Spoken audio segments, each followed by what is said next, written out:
welcome to the second panel of the conference. My name is Marko Babic, and I will be a moderator of the panel number 2, Poland and the Balkans, Socioeconomic Changes and Challenges.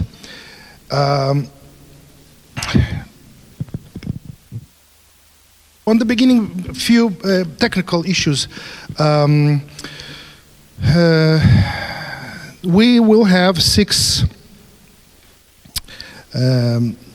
participants with their presentations, and I suggest we keep the same format as in the panel number 1, so 10 minutes each.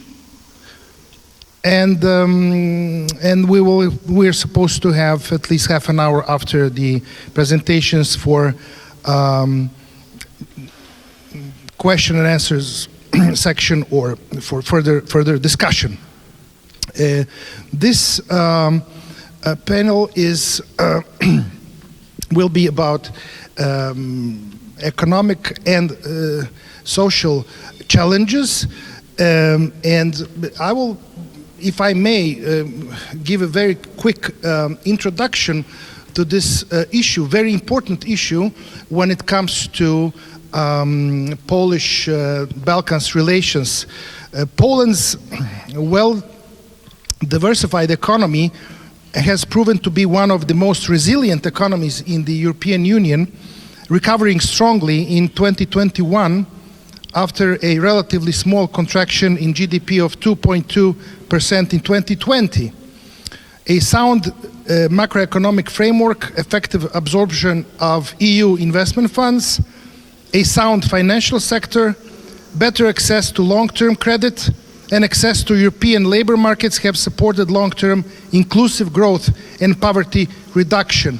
Most of our panelists today will talk about Polish economic situation and some remarks and suggestions for the Balkans partners. So this is important to be emphasized. Furthermore, Poland supports the EU enlargement policy. We look at the enlargement process from a strategic perspective. This is a matter of security and stability, something that we discussed in the first panel. Not only from Poland, but for the whole continent. So instability in the EU's eastern and southern neighborhoods makes it necessary for the EU, its member states, and the countries covered by the EU enlargement policy to work together. So this panel is dedicated to this task with the focus on economy and social issues. So I suggest that we start with Dr. Anna Masłoń-Oracz from Warsaw School of Economics with the topic Poland as a leader in supporting startups among the countries of Central and Eastern Europe. And let me just quickly say that Dr. Masłoń will need to leave us immediately after her presentation because of her further duties. So please, Dr. Masłoń, the floor is yours. 10 minutes, please. Thank you. Thank you so much, and also for having me here. It's a pleasure to be, especially here in my alma mater, as I been graduated from Warsaw University at International Relations. So the background is in the political science, but now I'm more into economy. And actually, the title of the panel is of my speech, Poland as a leader in supporting startups among the countries of Central and Eastern Europe. But I will a bit paraphrase it into the support of startups in Central and Eastern Europe and the growing importance of Poland's ecosystem. Why is it so? Few words of introduction. Despite many positive developments that we are seeing in Central Europe, we are still lagging behind the best developed and innovative country. Why is it so? First of all, we have to bear in mind that ranking on individual countries presented the Global Startup Ecosystem Index, as you can see, clearly shows that the startup ecosystem of our region are not developing as fast as ecosystem in Western European countries. In my paper, and today I will prove that apart from that we are still lagging behind, we are playing the crucial role in the whole region, even if we don't have many unicorns coming from Poland yet, but still the ecosystem that we have built really showing that the region can develop in very, very fast way. And this is mainly because of the forward-looking strategies portraying to innovation and competitiveness of our region, thanks to the different instruments that actually are financed by European Union. We've developed a system that's really supporting startups to grow. Well-developed institutional and regulatory system supported by broad cooperatives. To show you an example that, for example, Cambridge Innovation Center just opened their office here in Warsaw. They're having their offices in Singapore, in States, in Rotterdam, in Tokyo, and they decided to open one, which is close to Central Station, just to see the potential. And also I will show you some data that Poland actually attracting the most VCs coming to our country in recent years. Why is it so? The crucial role in developing the whole system played the cohesion policy of the European Union, that actually most of the budget is coming from that cohesion policy. But as Poland, we've developed many institutions that are financed by those money, and also we finance many programs that supporting us as young startups, young in mind, not by the age, to be a part of this system. As you can see here, VCs present in CE region has been a key determinant of the growth of our ecosystem. As you can see, Poland actually attract the most funding, cumulating, excluding mega rounds. This runs over 100 million. But it grows 7.6 times since 2017. So it's a huge attraction of, and we are actually the fastest developing region in Europe in terms of VC funding. Of course, Croatia, Bulgaria, Romania also experienced dynamic development in that regard, as you can see in this short table. Of course, we do not have much time, as we have only 10 minutes, so I will just really concentrate on the conclusions on that. If you are interested in that topic, that all our papers going to be published in one of these books, and also I will give you also the contact, so any one of you who are interested in that, you can contact me directly. So actually, we secured as the startups from CE region, as you can see, 5.4 billion euro in VC funding in almost 1,020 rounds. As you can see here on the graph, Poland attract the most rounds, as you can see, even to compare to Estonia, Ukraine, Hungary, or Romania. And priority industries that VCs are looking at in our region are, of course, artificial intelligence, healthcare, internet services, e-commerce, finance, shared services, delivery, and analytics. That's the main and core. What's furthermore, that actually to be sure, because I would say, I really didn't believe in those data. I said, from my perspective says, really, Poland is attracting so many VCs? No, so I just I asked a few of my colleagues from Warsaw School of Economics, that's actually now I'm based, let's do the research and let's find out if it's really, and those data are really the point. So what we build up? We build up the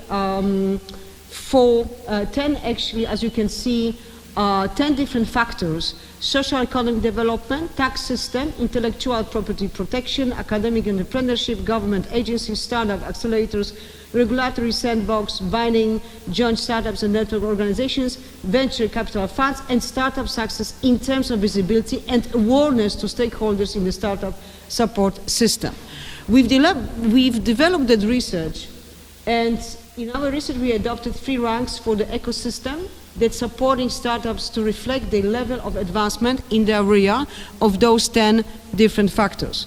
And what we, it was agreed that in order for a given system to gain the title of the leader in the survey group of countries, the overall rating should be at least 80% of the possible numbers of points in a scale from 1 to 5. Then we have the rising star, and then we have developing.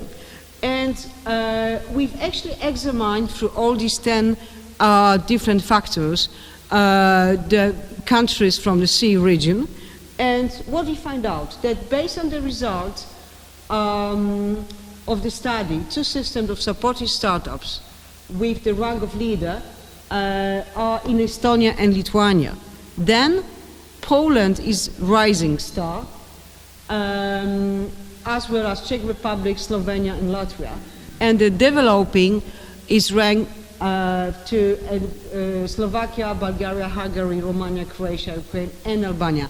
And now I can say why, and I can believe, because I did those research together with our colleagues. And why Poland? Why we are talking about Poland as a case? Because this is something really exceptional. Through all transition time, we really developed a system that maybe, for young people, you do not associate us as very innovating country. But we build up the system that really can help in innovation. We really can help in making the things change through different startups. So actually, as you can see, the forecast by 2023, the added value generated by startups in Poland will reach 2.2 billion with the 50,000 new jobs. So it's also, in regards of social opportunity for young people to create your own jobs actually, and to employ more people. And to how much time do you have? So in the conclusions, what is very important, that in 2016 Poland actually launched the largest program for young innovative companies, which is called Start in Poland. And the program is like kind of umbrella for many other institutions to support young innovators. We have Poland Prize, Scale Up Startup Poland, Startup Platform. There are programs offered by our country.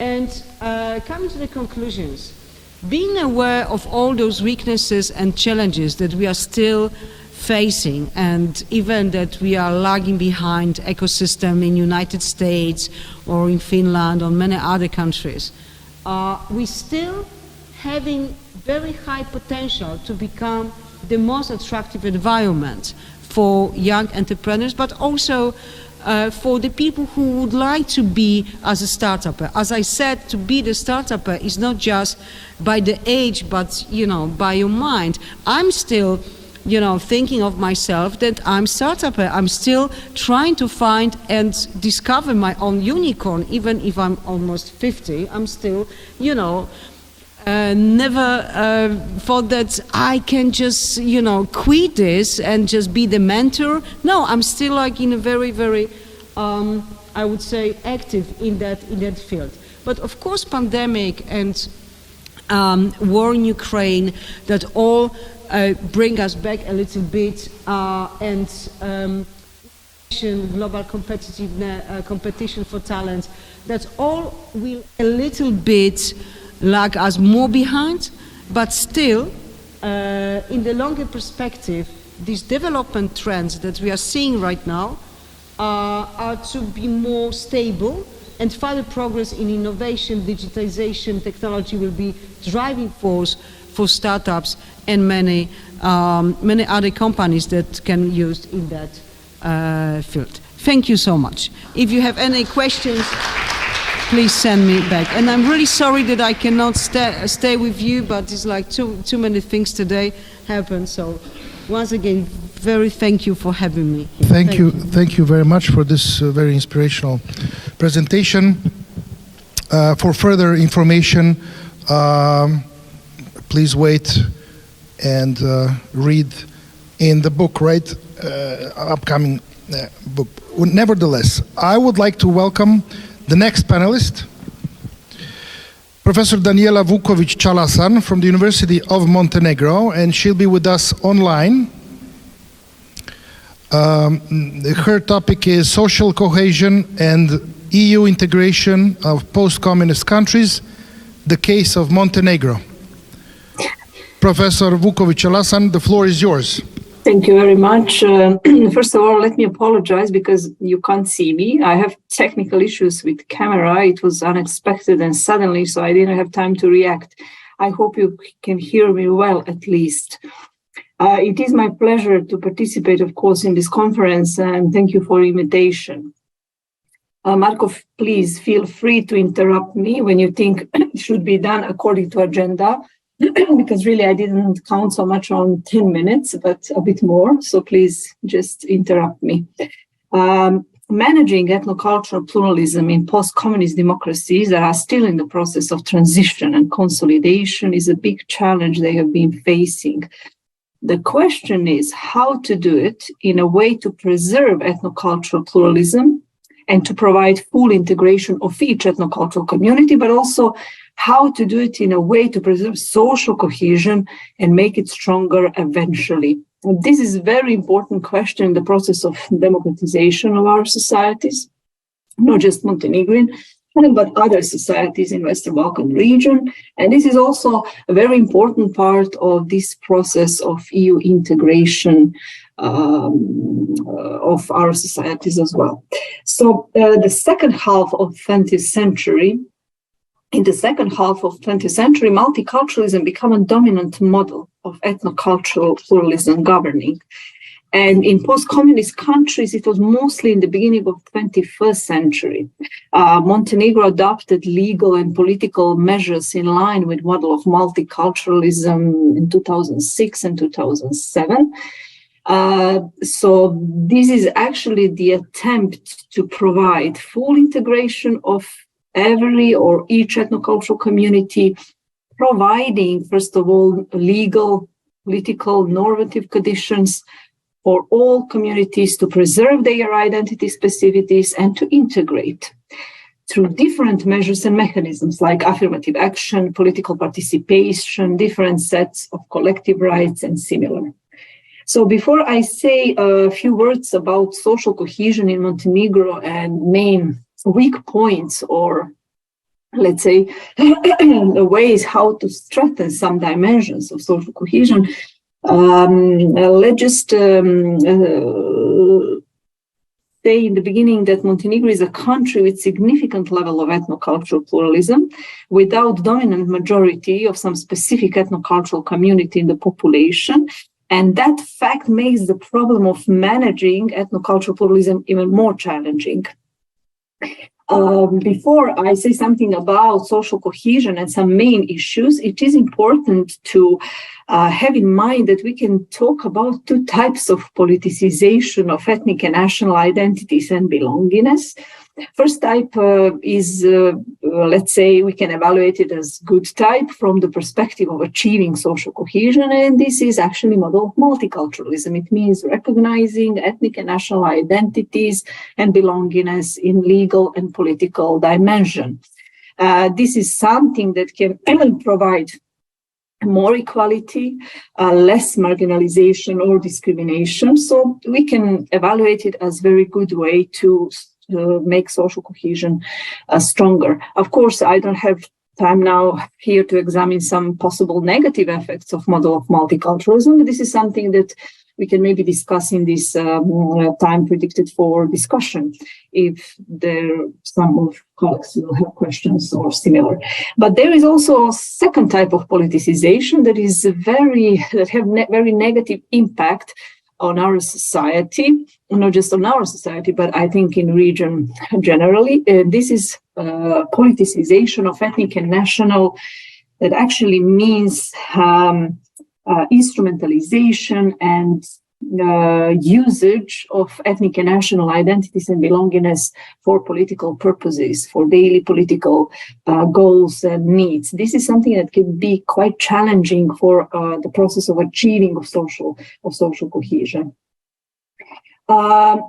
We can say that contemporary societies are facing the challenge of achieving social cohesion. And we can claim that there is a globally present tendency of researching these phenomena. So in October 2020, research done by Ipsos in 27 countries on the sample of more than 20,000 people showed that 41% of them see social cohesion on the level of their states as weak.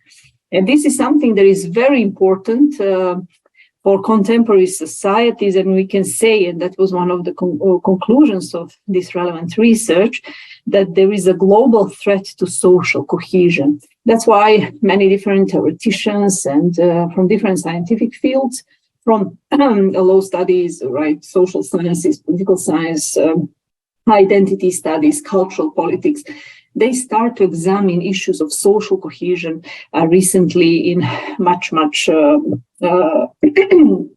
more details than before.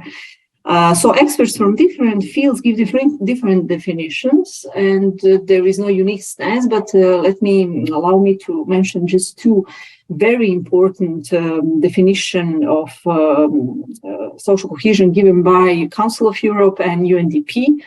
So Council of Europe is, as one international organization, is very, let's say, very active in the field of social cohesion. They they give huge contribution to developing this concept, and they define it as actually the capacity of a society to ensure the welfare of all its members, minimizing disparities and avoiding polarization. So the main thing for social cohesion and achieving social cohesion in our society is to minimize inequalities, even in economic sense of meaning, not just in sense of some ethnocultural pluralism differences. Also to minimize marginalization, exclusion, and discrimination of different ethnocultural communities. Also, social cohesion in this definition which is very good, is not only the matter of minimizing social exclusion and poverty, but also it is also about creating solidarity in a society. Concept of solidarity is very important. We know that this recent crisis showed us that we have to find ways to raise the capacity for solidarity in one society. Also, this approach promotes so-called an approach that is in sense of responsibility, is based on responsibility of all sectors in society. Of course, the state is most responsible for building cohesive society, but it is very important to put accent on the contribution and responsibility of other social organizations, institutions like universities or media, for example. So building cultural dialogue and trying to avoid huge divisions, inequalities in one society is something that must be prediction for stable and sustainable society in a long run. This is something that we have to have in mind, not just in this region and in the societies in this region, but overall. So that's why it is very important to be aware of issue of social cohesion and importance of achieving it in our societies. Also, second definition, or what is also interesting, maybe is this approach that is promoted by UNDP that is mostly aimed to provide according to them, cohesion-related activities aim to provide a basis for conflict prevention. So social cohesion is about strengthening the resilience of states and societies. It is about conflict prevention, peace building, and consolidation of democracy. So this approach is more conflict resolution oriented, or oriented on a peace building process. So both, I would say, both approaches are very good, and it can be used very much in the field of public policy creating. What is also important to have in mind is that there is no unique sense about main dimensions of social cohesion. Different theoreticians give different let's say, opinions about what are main dimensions of social cohesion and how we can examine it. But there is some kind of compromise about existence of two main dimensions of social cohesion. First of all, it is vertical dimension. It's always about trust in institution and political decision makers and political process, such as elections, access to justice, or similar. And it is also a horizontal dimension that is about trust in people, relationships, and interactions among people. Shortly, I will just, and this is where I will finish, I will just mention, in my opinion, one of the best ways to research main dimensions and domains of social cohesion, and this is Social Cohesion Radar given by Bertelsmann Foundation in 2015. So the concept of social cohesion, according to this, is actually divided into three domains: social relations, connectedness, and focus on common good. So each of these domains comprises three measurable dimensions. Social, first domain, like social relations, contain social networks, trusting people, and acceptance of diversity. And when we talk about Montenegro, and when we talk about this first domain, it is maybe important to say that in this first domain, maybe a weak point of our social cohesion is this not so strong social networks between different ethnic and national communities in terms of trusting people, because according to European Social Survey, that is very relevant research, almost 50% of Montenegrins don't believe to people of other nationalities. So it is maybe feel that we have to work more in raising the level of trust between people. Also, we have this second domain, which is connectedness, and in this domain we can make a difference between a few dimensions like trust in institutions, identification, and perception of fairness. In terms of trust in institutions, okay, 10 minutes. 2 more minutes, okay. Okay, so in terms of this second domain, we can maybe detect also one weak point, which is mostly trust in institutions. In this sense of meaning, only Bosnia and Herzegovina is a country with lower level of trust than in Montenegro in terms of trust in institutions like, government, parliament, political parties, president, and similar. And third domain, let me finish with this, is just domain that is domain of common good. When we speak about solidarity and helpfulness, respect for social rules, and civic participation. In this sense of meaning, let's say that, for example, one of the weak points is this civic participation. We know that a high level of civic participation is a characteristic of democratic political cultures, and political culture in Montenegro is still more authoritarian in some ways than democratic. So this is something that we have to raise the level of civic participation. And of course, solidarity and helpfulness. This is something that we don't have so many data about, but it is maybe worth of mentioning. So-called World Giving Index that ranked 146 countries in 2018, according to the trends and activities that can be connected with solidarity in these countries. So Montenegro is ranked as 116, which is not a very good score. So I will just finish here, and if you have any questions or some comments, just please use this time predicted for discussion. And I apologize one more time because you can't see me. Thank you very much. Thank you very much. Well, I hope that you will stay with us, of course, for further questions, maybe after the all panelists are done. Yes, Thank you for the Balkans perspective when it comes to very important issue of social cohesion. We all know that it is a necessary element for sustainable development needed in Montenegro, but in the Balkans and in general. So I hope that we will further discuss this issue. So thank you for now. The next panelist, next participant is Professor Katarzyna Kołodziejczyk from the University of Warsaw. She will be also online with us today. And her topic is the balance of Poland's membership in the EU development policy. So, dear Professor, the floor is yours. 10 minutes, please. Thank you.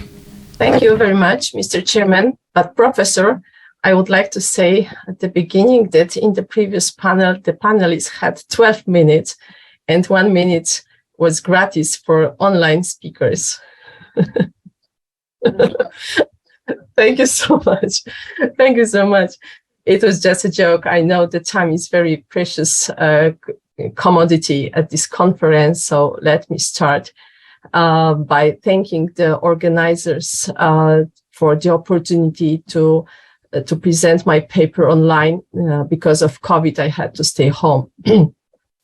As you can see on the slide, the topic of my presentation is the balance of Poland's participation in the European Union development policy. Let me start with the very background methodology of my presentation. The Polish accession to the European Union entailed the need to adopt Polish development policy to European development policy. So the aim of my presentation is to answer the question how the Poland's participation in the EU development policy has impacted on Polish development policy. The answer for this question, let me evaluate the Polish participation in the EU's development policy since 2004. Although Poland cooperates with a number of international development organizations, I focus on EU only. And because of limited time, I will not present the consequences of Polish membership in EU development policy. I will focus on the effects directly. So let me try to evaluate participation of Poland in EU development policy. The first issue which comes to mind when we're trying to evaluate development cooperation in the participation in development cooperation is amount of financial assistance to development countries. As you can see on the slide, Poland and new member states are obligated to provide ODA assistance at the level of 0.33% of GNI. From 2004, Poland has made great progress in increasing spending on development aid. But at this moment, we currently have a gap around 991 million to reach our financial commitment in ODA. If we compare it with another member states, we do not perform well, taking into account the value of ODA as a percentage of GNI.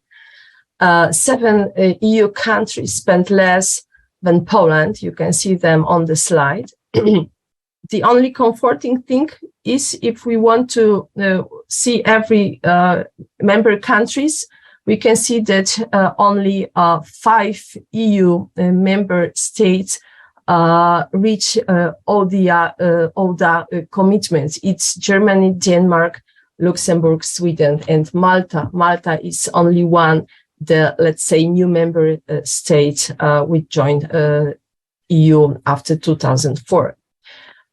We have,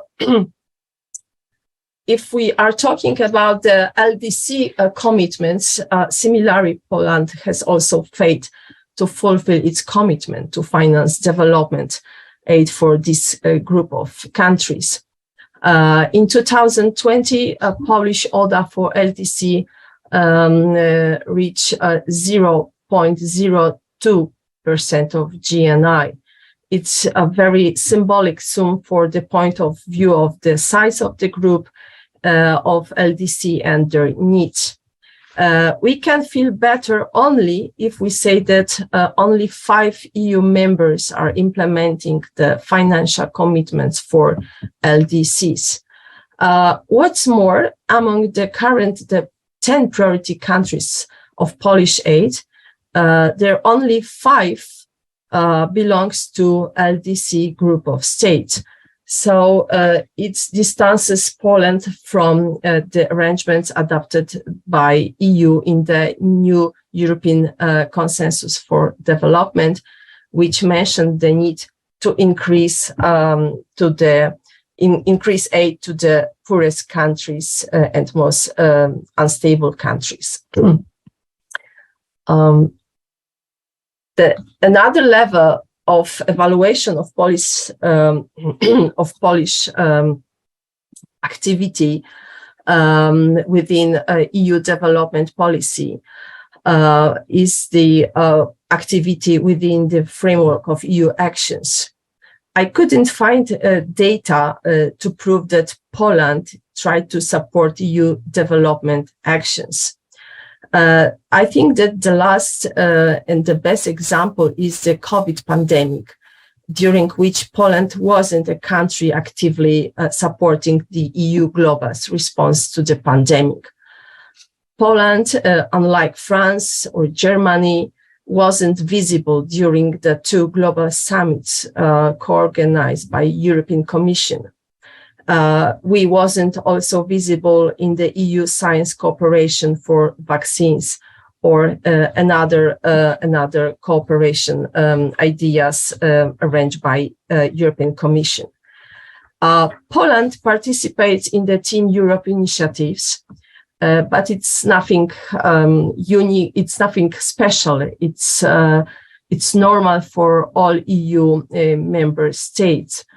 Our participation in Team Europe initiatives is, I think, minimal and limited to 1 multinational initiative, 2 regional initiatives, 2 implemented at the national level, but it is related to 1 country, Morocco. As you can see on the slide, if we compared Poland with all another Team Europe participants, we can see that we have definitely lower level than the corresponding countries like France, Germany, or Spain. I'd like to back to this slide. I'd like to mention about the Health in the Eastern Neighborhood initiatives, because this is the project when Poland became the coordinator in vaccines distribution to the European neighborhood countries. The project was implemented jointly by the Polish Ministry of Foreign Affairs and Polish Bank Gospodarstwa Krajowego, acting as an executive partner of the European Commission. I believe that this is a model of activity which Poland should initiate much more often. Poland also doesn't make excessive use of EU humanitarian aid mechanism. I know humanitarian aid is a separate form of external action, but the COVID pandemic has proven that humanitarian action will affect development of poorer countries and must therefore complement each other.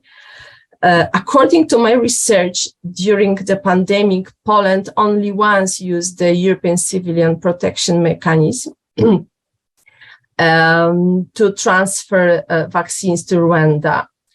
I didn't find any data to prove Poland's participation in the EU humanitarian aid breach.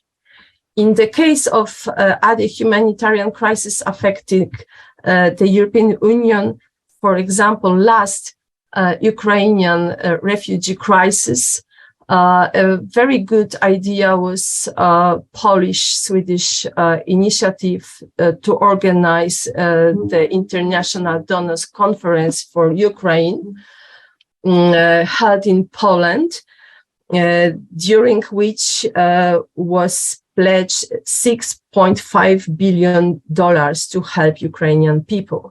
What is interesting, the forum of this conference was the similar to the both summits, which was co-organized by European Commission during the pandemic. So implementing policy coherence for development. Policy coherence for development is very important part of EU development policy. And Poland is doing much better in implementing the idea of PCD. We started to understand a PCD idea. We started to mix it with broader concept of sustainable development. So it means that the priority is only one in all areas of policy.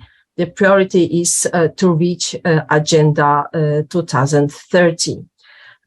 In addition, Poland has introduced PCD into the Polish assessment procedure, which was positively assessed by the European Commission. Poland is doing very well in merging national development cooperation program with EU development policy strategy. We got the same goals with EU. We've got the same areas of activity. We have the same rules. And we have got the same, the process of monitoring the implementation of our development goals. It is the best seen if we see the current Polish multi-annual program 2021-2030, which is very convergent with EU new development consensus. So the conclusions and recommendations, I think that Poland's accession to EU became an impulse for evolution of Polish development cooperation in the practical and institutional dimension. What is important, Poland has changed the position from a recipient country into a donor country. The best symbol of Polish efforts was Poland's inclusion to the Development Assistance Committee within the OECD, which for Polish Deputy Foreign Minister Paweł Jabłoński is a mark of excellence and quality. Thanks to being a part of EU development policy, Polish development policy is aligned with international standards and principles. We can see less success in meeting financial commitments in terms of level of order and the level of activity of level of activity within the framework initiative undertaken by European Commission. What's recommendations for Poland? Poland should be perceived more as a country supporting European Commission various initiatives. And in my opinion, Poland should treat participation in Team Europe initiatives as a great opportunity to increase our presence in EU development policy.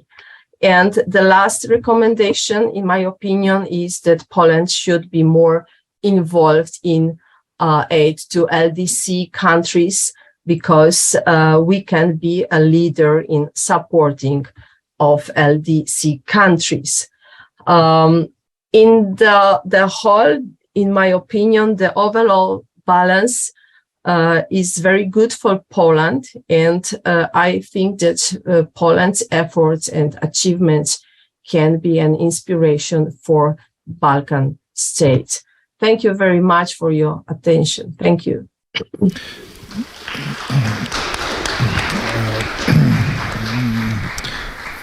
Thank you very much. The next panelist is Dr. Aleksandra Borowicz from University of Gdańsk, and she will share some thoughts with us on Poland's success in the area of attracting foreign direct investment, determinants and prospects.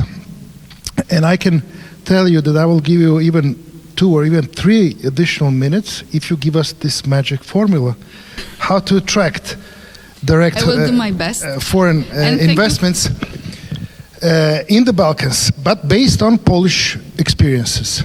So the floor is yours. Thank you very much. That was my job, actually, that I should focus on that, starting within the project. I hoped from the beginning for those extra 2 or 3 minutes because of my travel from Gdańsk that I made today, so I hoped for this. I have the pleasure today to meet with my friends from Center for Europe, so thank you for having me today. And it was a pleasure to cooperate with you within the project. So we can go with the title. Okay. Poland's success in attracting of foreign actors. There is no one recipe for sure, but in the context of attracting of foreign direct investment, we should pay some attention to the fact that Poland is probably celebrating in 2 years, 20 years of membership. So it is a good occasion to make some summaries and assessments of our achievements in the European integration process. Foreign direct investment are one of the form of the foreign capital movement, and it is under the freedom, which is the youngest among others in the European Union. But at the same time, it plays a very important role as it was arranged as a fundament for European economic and monetary union. So that why in 90s there was so much attention paid in EU to make free movement of capital as easy as it's possible in the EU. When we talk about the foreign direct investment, we should also take into account the profile of the countries that we are discussing. And not only Poland, but generally Central European countries are considered to be those who are driven or even led by the foreign direct investment. What is the result of the character of our economy, which is connected with the transformation that we went through? And we are still dealing with this. So I can say that foreign direct investment in Poland were a crucial element of our economic landscape, especially in the 90s. But we cannot forget about the fact that we were also deciding about our future in EU. So can we go to another? So what stands behind Poland's attractiveness, which is very broadly discussed and described in many European and international rankings? I divided. I want to put some attention to some main points in terms of attracting FDI to Poland, which stand behind those FDI which are market-oriented, so they seek for a bigger market, and those which are focusing on efficiency seeking. Those two groups of determinants of Polish attractiveness are considered as leading in global rankings. The first one, which is the size of the market, it's obvious for us because our economy is huge and we give the opportunity also to connect with consumers in Poland. But from another perspective, in terms of foreign direct investment coming from outside the EU, we also open the door, we can say, to internal markets. So it gives the opportunity to foreign direct investor to reach the consumer of European internal market, which consists of over 400 million people now. So it is a great opportunity for them to make the impact to reach the consumers from whole European Union. And what is the second part of those determinants are connected with the labor force that we have in Poland, which is relatively low cost when we compare to highly developed countries. And at the same time, we face the very highly educated people in Poland. So for foreign direct investors, it is extremely important to have very highly skilled people in their companies, but at the same time, they are relatively low-cost labor force. So these are those determinants who are very often mentioned. But nevertheless, beside this, we have to remember, for example, about last rankings that was made for German-Polish Chamber of Commerce. In 2021, the foreign direct investors decided that EU membership in Poland is the crucial element of the attractiveness of Poland as a home for their investing.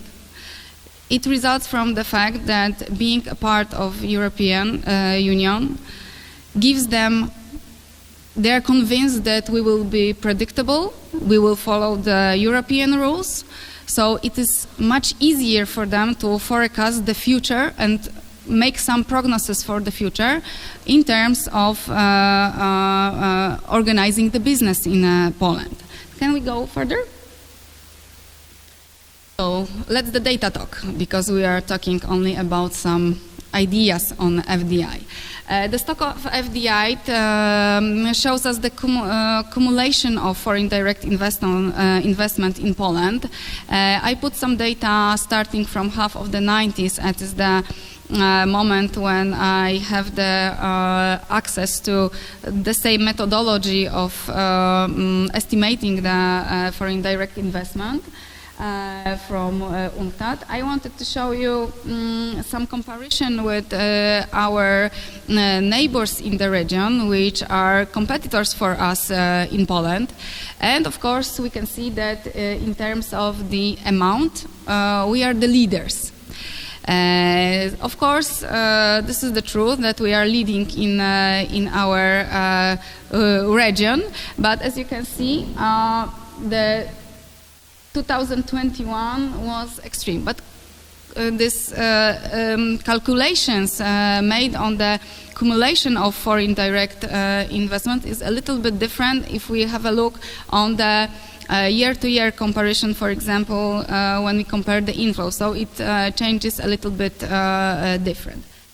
Show another slide. What I want you to show and put some attention is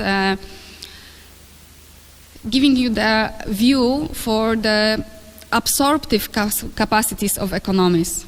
So it's not only the idea how much FDI we attract, but how the economy is penetrated by the foreign direct investment. This is why we always, when we analyze the foreign direct investment in this international context, we try to also analyze this in the context of GDP and the FDI per capita in the country. So now the landscape just looks a little bit different. Because Poland, as a huge market and the size of the economy, is not a leader anymore. So from one point of view, we could be worried that Poland is not attracting enough FDI, but from another point of view, we should pay attention that Poland has still some untapped capabilities to adopt and attract even more of the inflow from foreign direct investments. So we have still the space to make a value added from foreign direct investment, and this is the sign for us in Poland that we have to still look for the foreign direct investment, because there is still space to absorb the FDI.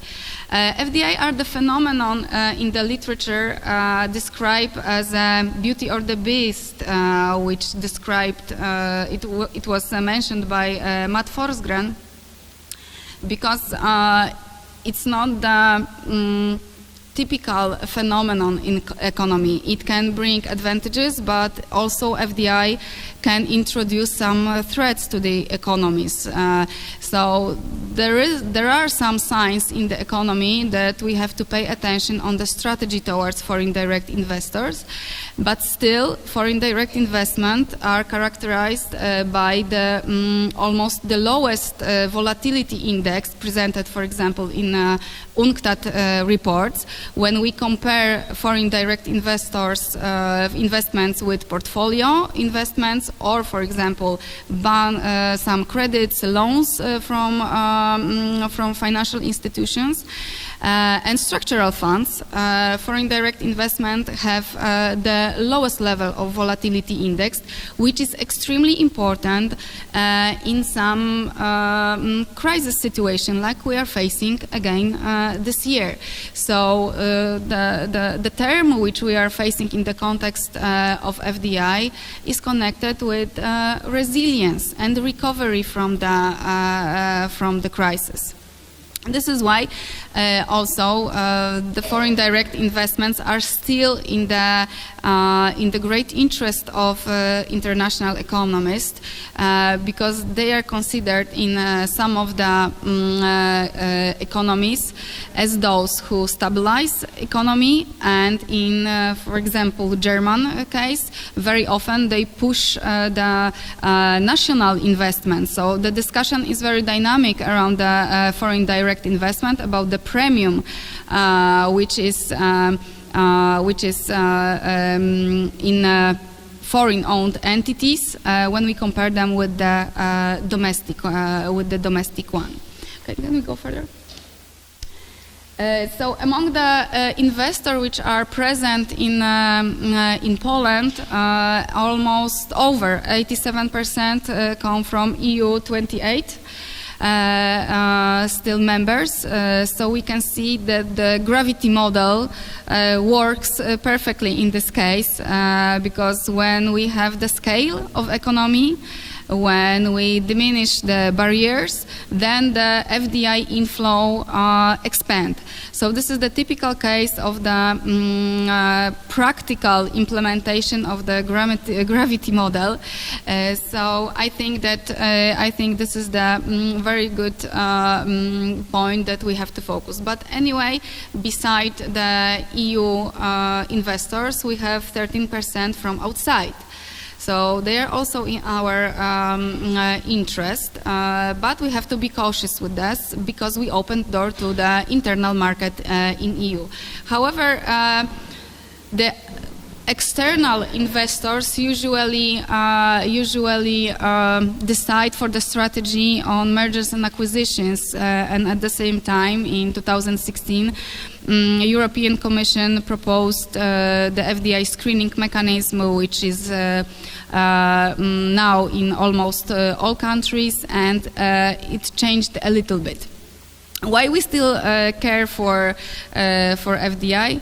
Because of the character that foreign direct investment have, about the spillovers that come from the phenomenon, which is the investor that strongly is engage in the local economy. So it influences the labor market, it influences the managerial practices that are developing in the regions. It also influences the number of places of work for people around the foreign direct investors.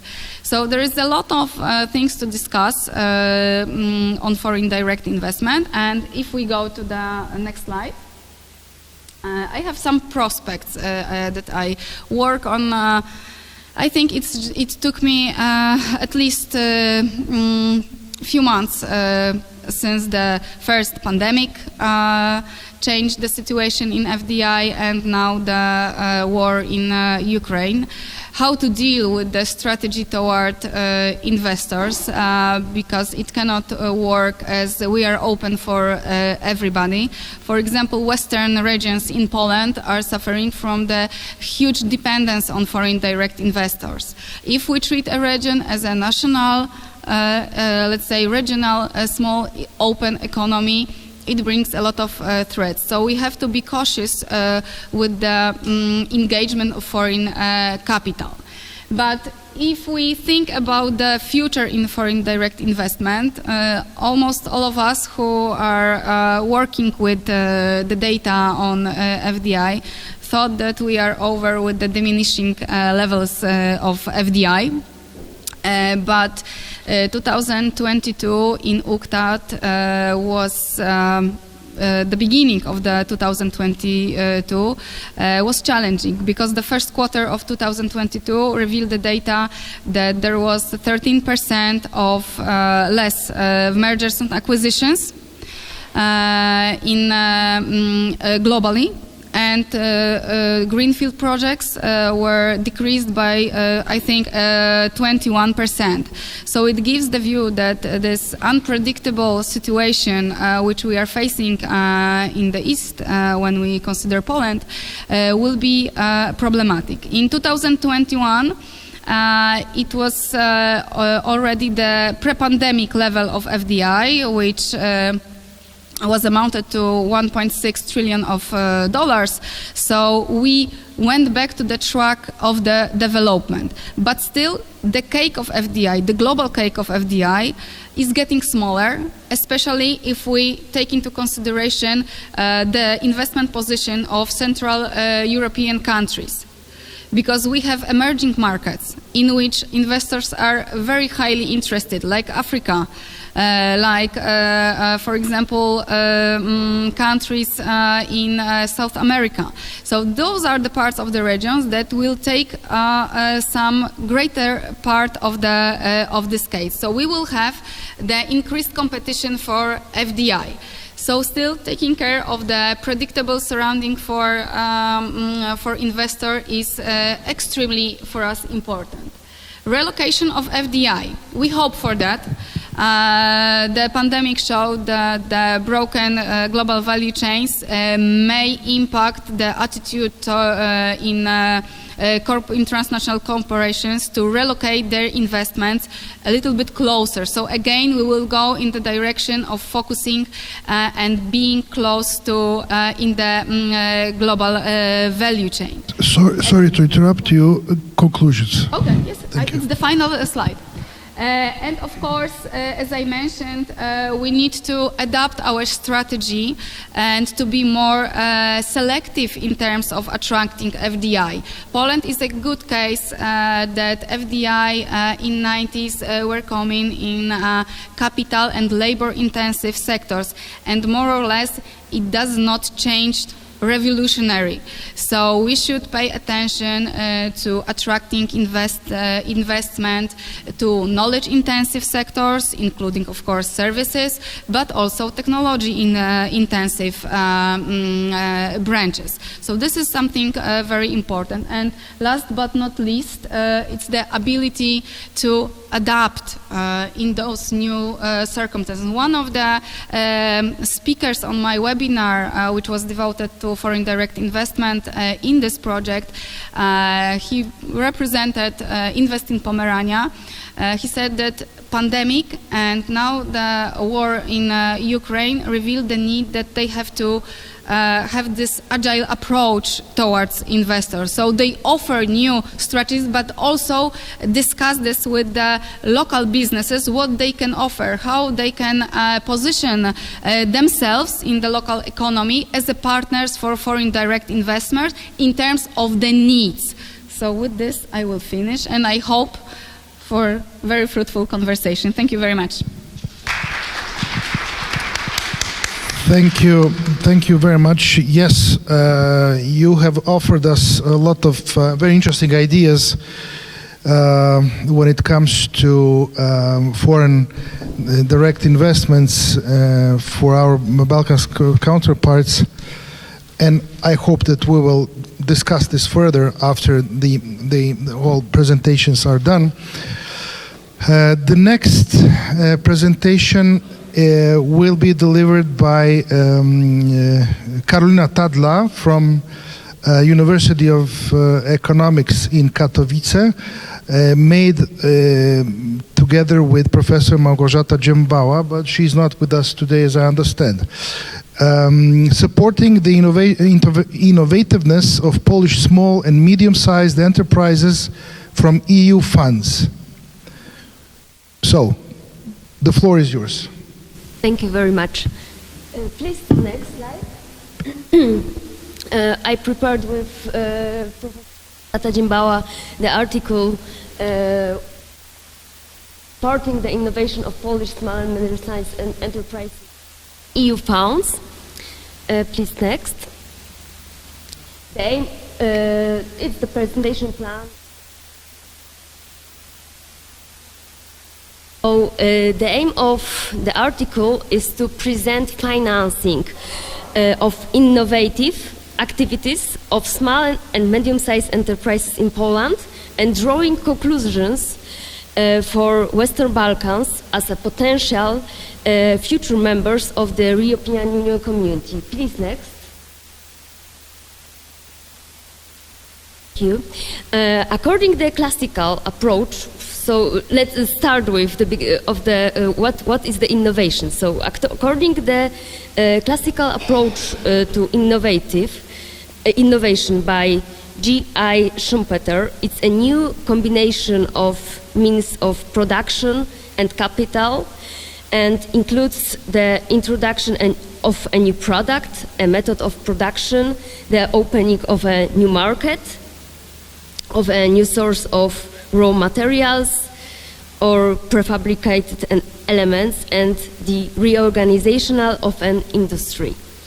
According to the definition given in the Oslo Manual, which approved by the European Union and the OECD, innovation is the implementation of a new or significantly improved product or process, a new marketing or organizational method to business practice.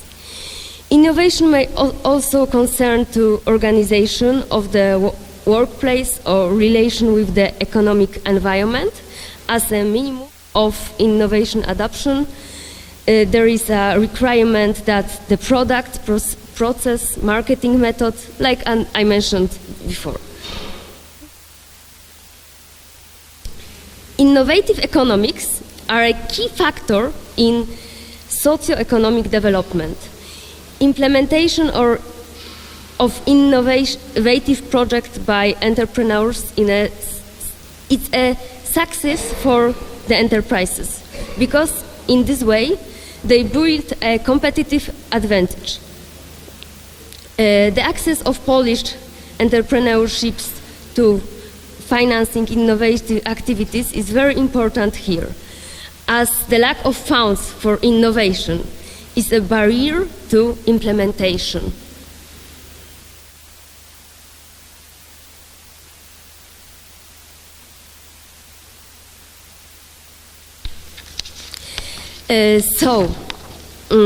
EU funds give a chance. It's a source of financing the investments being carried out in enterprises in European Union countries. all decisions related to the allocation of EU funding determines economic development, especially in terms of innovative and technology development and strategy. Obtaining funding from the EU budget is aimed at combating unemployment in the member states, developing economic strategies, enterprises, regions, supporting a business-friendly environment, and introducing modern technologies. So please next. Membership in the European Union gives access to financing and supports the development of countries and regions. Regional, structural and cohesion policy deals with this. The above terms refers to various areas of activity and terminology used in EU documents and procedures. All these policies aim at enhancing economic, social and territorial cohesion. This is an opportunity for future potential members from the Western Balkans regions. Memberships in the EU gives its members the opportunity to develop because the Union aims to reduce the differences in economic, social and spatial development of regions. The effects of the provided support is equalizing the level of development and living condition of inhabitants. So please, thank you. First of programs which I want to told you that it's a programs that supporting small and medium-sized enterprises include the Smart Growth Operational Program. It is the largest EU paragraph that provides funding for research, development and innovation for the structural funds. Co-financing from Smart Growth Operational Program is intended for the design of products and services. Their implementation, launching new business, protection of designs and patents, as well as entering foreign markets. The above-mentioned financing can be guaranteed to micro, small and medium-sized enterprises that carry out projects and activities related to the most promising industries with high innovative potential. According to the plans, over 12,000 companies were to receive support for research and development and innovatives. As a result, last 12.5 thousand new jobs will be created. Please give me next slide. Financing, it's a next programs which can give us years 2021 and 2027. Financing under the European Funds for the Modern Economy programs covers the perspective for, like I mentioned, 2021-2027, which is continuation of Smart Growth Operational Program for 2013 and 2020. The aim of the programs is to support the development and increase the potential in the field of research and innovation, instruments and as well as infrastructure and the use of advanced technologies. The program also aims to enable citizens, businesses, research, organization and public investments to reap the benefits of digitalization. In addition, this program funds are to strengthen the sustainable growth of competitiveness of SMEs and the creation of jobs in SMEs and developing skills in smart specialization in industrial transformation and entrepreneurship.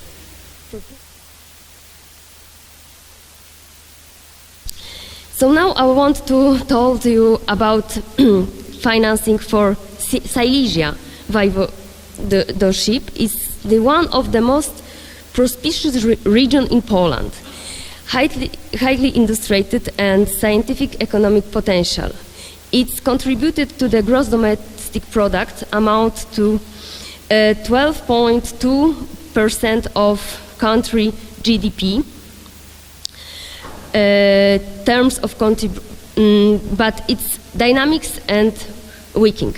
The region has significant human capital potential with a population of 4.6 million. However, it faces some challenges and treats structural changes resulting from restructuring. It's about a regional program operational for the Silesia leadership for years 2007 and 2013. It was the major instrument supported by regional policy. Its aim was stimulate dynamic development while strengthen and social, economic and territorial cohesion of the region. Implementation of 9 priorities was to contribute to the main goal. There were research and technological development, innovation and entrepreneurship, information society, tourism, culture, environment, sustainable urban development, transportation, education, infrastructure, health and education. So please.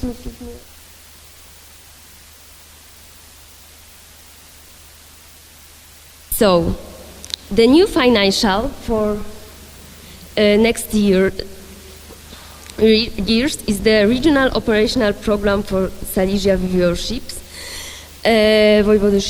2013 and 2020. The allocation of EU funds for this program amounted about 3.52 billion euros, which accounted for about 11% of the total budget of region operational programs, and was redistributed from 2 funds, the European Regional Development Fund and the European Social Fund. The major beneficiaries and enterprises, 42% of beneficiaries are micro, small and medium-sized enterprises. So let's go to the conclusion. Please, next. I want to tell you that connected with European Union, in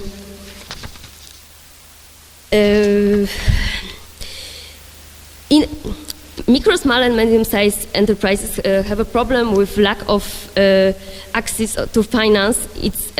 It's a barrier to development of this enterprise, as well as being membership in the European Union give us an opportunity to obtain funds for above purposes. Both what I mentioned, the Smart Growth Operational Program and European Fund for Modern Economy support the innovative activity of micro, small and medium-sized enterprises in Poland. The priorities of activities under the above funding overlap in terms of them. Next, the regional perspective under the financing of ROP for years 2007 and 2020 had similar object to the national perspective, like stimulating dynamic development while economic and territorial cohesion at the regional level. So membership in the European Union opens to us opportunity in terms to access to finance, increasing economy, social and territorial cohesion, and equalizing the level of development and living condition of the inhabitants of the member states. So the subject of future research will be detailed analysis of the actual financing of innovative.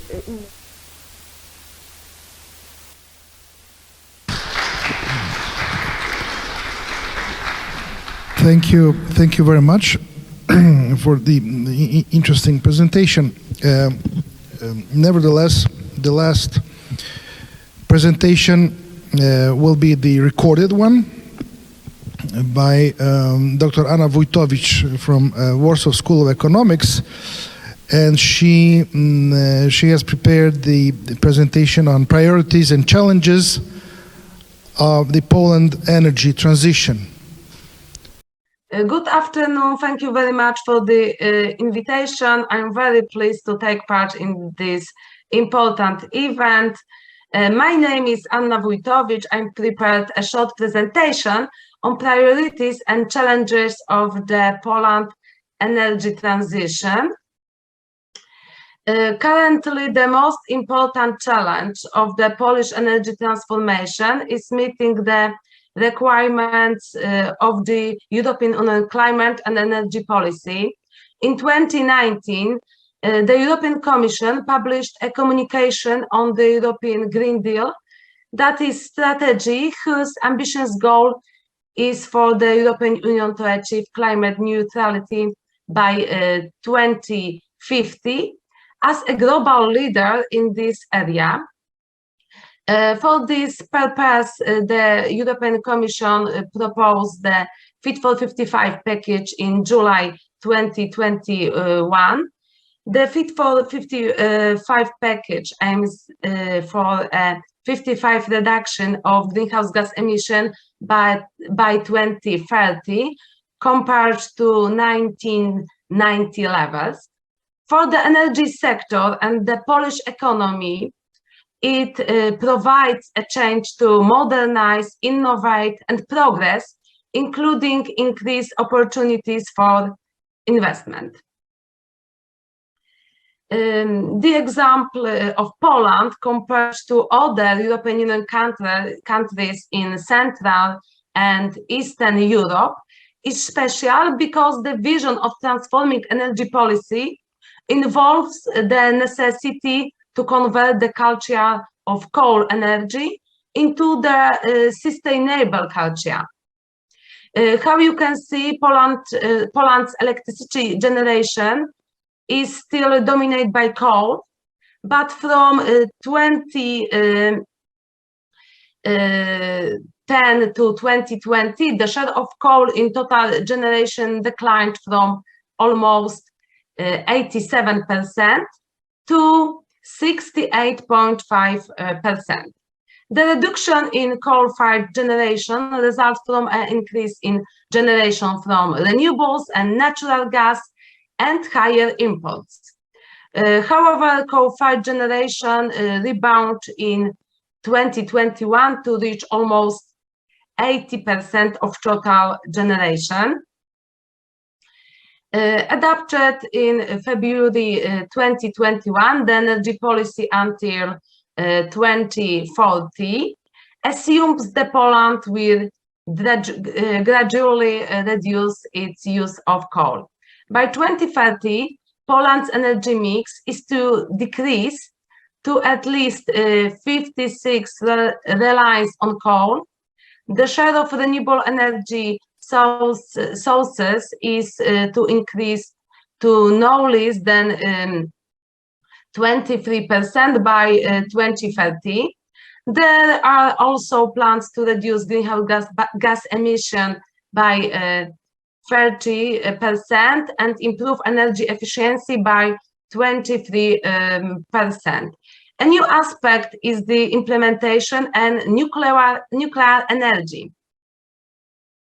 As you can see, the share of renewable energy from sources in the total final energy consumption in Poland is systematically increasing. However, every effort should definitely be made to accelerate this growth even further.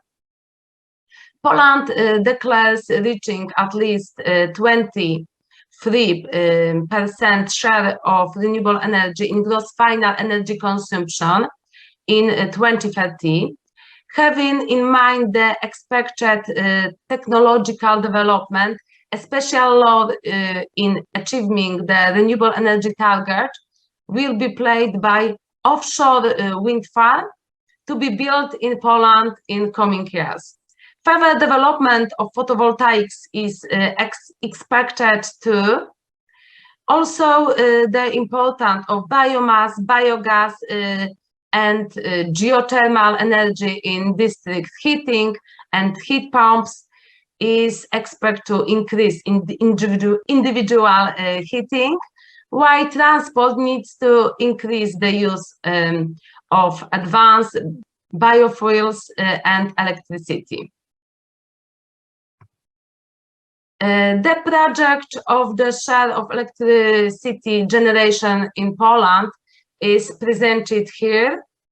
Deployment of offshore wind, onshore wind, and photovoltaics will reduce the share of coal-fired generation. Natural gas is set to become the main source of flexibility in the system to back up the increase of variable renewables generation.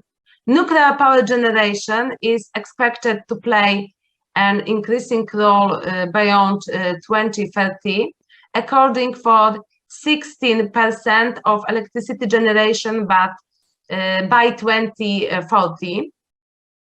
As a result, the share of coal in electricity generation should shrink and total carbon emission of the power sector could fall more than 65% over the same period. And conclusions, the most important priorities and challenges for the Polish energy transition are diversify the energy generation structure. It's very important to increase Poland's energy security. Energy security can be improved by increasing the production of energy from renewable sources. Intensive development of renewable energy sources, which is associated with many benefits. Renewable energy are alternatives to the Poland's fossil fuel imports, and renewable energy causes further greenhouse gas emission and better air quality and improvement human health. Thank you. So this was the last presentation on socioeconomic changes and challenges. So if I'm to sum up in a way the whole panel, I would say that among conclusions, recommendations, we've heard basically that in order to use all the possibilities of modern economy, the Balkan states should become full members of the EU. That is crucial. And of course, we know that perspectives for the Balkans when it comes to integration with the EU are more than far away as per today. But nevertheless, we know that there are some initiatives in the Balkans. The most recent one is called Open Balkans, that covers most of these challenges, opportunities, ideas, such as, for example, the necessity of gravity model for FDI, foreign direct investments, proposals of cooperation when it comes to energy policy, either in the case of geopolitics, which is now very, very actual, but on the other hand, green agenda of the EU, also understanding that social cohesion is essential for sustainable development. This is something really important for all Balkan states, but also for the EU member states as well. In Poland, it is the same challenge. Innovativeness of economy, of any modern economy today, and that is the reason. The reason more is that we are going to have some shortages in cheap energy in the near future. So innovativeness is crucial when it comes to further development. So I think, I don't know if you share that opinion with me, that this panel was very rational. So because we have 10 more minutes, I challenge you, I welcome you to ask questions or to make some comments on what you've just heard. So please welcome, the floor is yours. We also have participants online, so you're also welcome to try to answer the question, or if we have here, yes, please. I cooperate with Ania Wojtowicz, so maybe I remember something from her, also speeches in other events.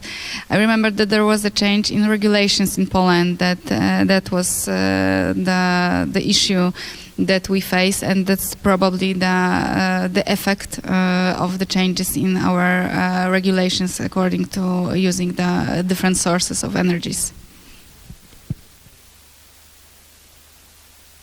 Thank you. Yes, please.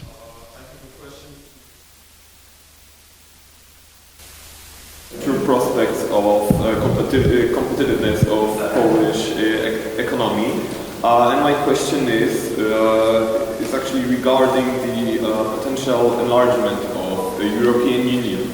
Do you think that if more, for example, Balkan countries join the European Union, we might actually fall from the grace and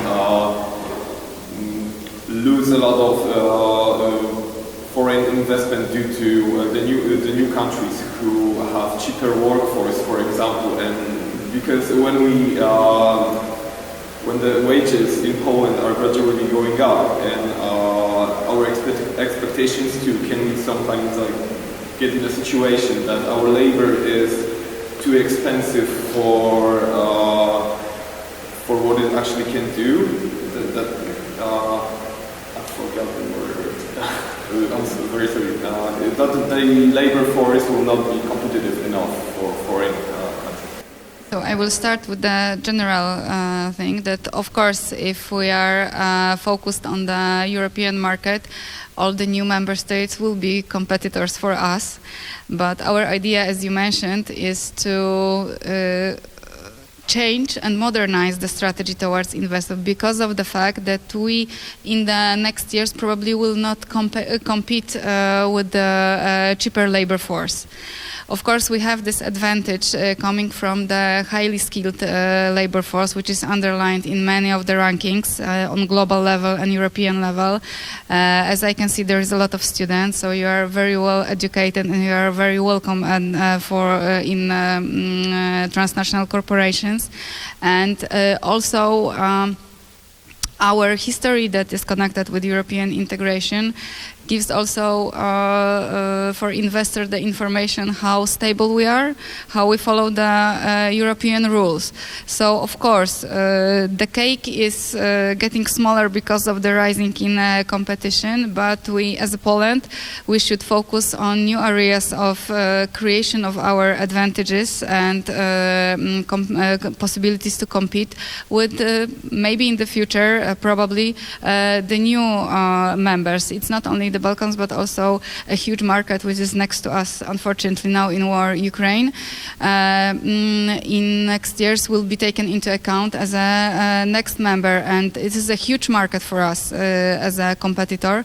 So we have to take into account. That's why the strategies toward investment cannot be based only that we are open for everybody, because the branches that will rely only on low-cost labor force will be not enough to compete in the future.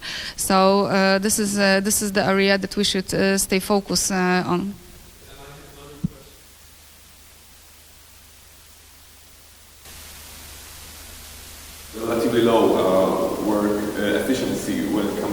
European Union, would it be an issue in some time when we get cheaper labor force, and do we have ways of improving our efficiency of the workforce? Of course, the efficiency of the workforce is very important for foreign direct investors, and somehow the relativization between the cost and the efficiency is still on the surplus for Poland for now.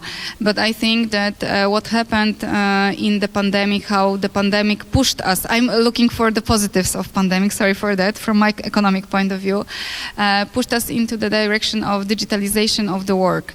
So I think that the support of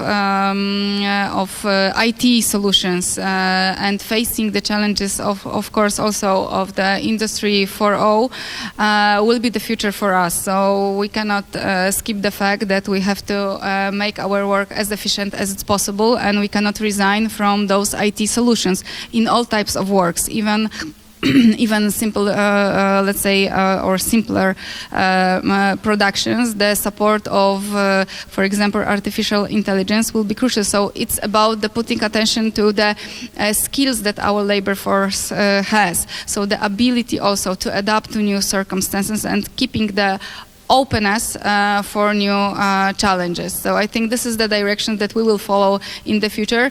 And for me, the issue that is connected, especially in the context of the, for example, knowledge-intensive business services, which is highly and dynamically developing in Poland, shows the change, what we are talking about today, that this is the direction that Poland should also look for and go in this direction. Thank you.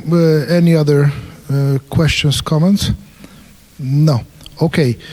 So let me inform you that our time is up.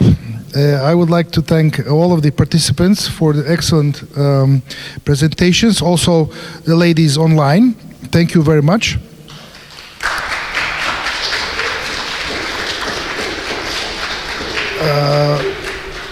And that would be it when it comes to panel number 2. I'll inform you that the next panel number 3 will take place in 1 hour. So we'll take a longer break. So the next panel will start at 2:45. Thank you very much and take care.